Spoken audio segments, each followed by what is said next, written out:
go again.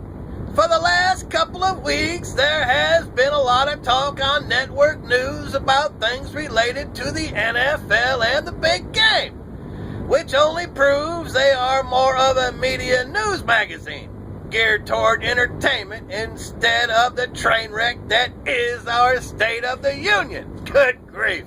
Speaking of which, during old Bummer's delusional episode the other night, you know, when he thought he was Frank Sinatra, telling everyone he was going to have it his way, there is no highway.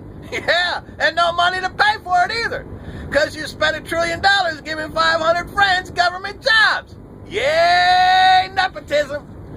And it's impossible if you can see or hear that our police state is functioning quite well, now that everyone is a suspect, complete with fighter jets, police boats, and even SWAT teams. Good grief. And who said Al-Qaeda didn't win? Somebody tell me. Not to mention, police states thrive when liberty is no longer in the way. I know you young people don't know how Russia used to be, but us older people do. So you might want to look into your history books to see your future. Ironic, isn't it? Good grief.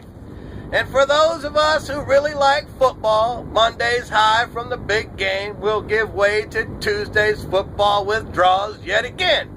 Thankfully, those of us who like auto racing, the Daytona 500 is only a couple of weeks away. Hey, yeah.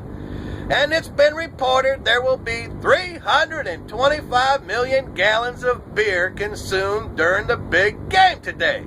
And that's just at the White House.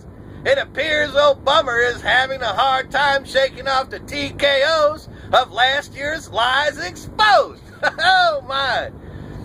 And one more time, Puxadani Phil has a weather prediction. And we'll see who's smarter, a liberally educated weather forecaster or a groundhog who actually lives in the earth.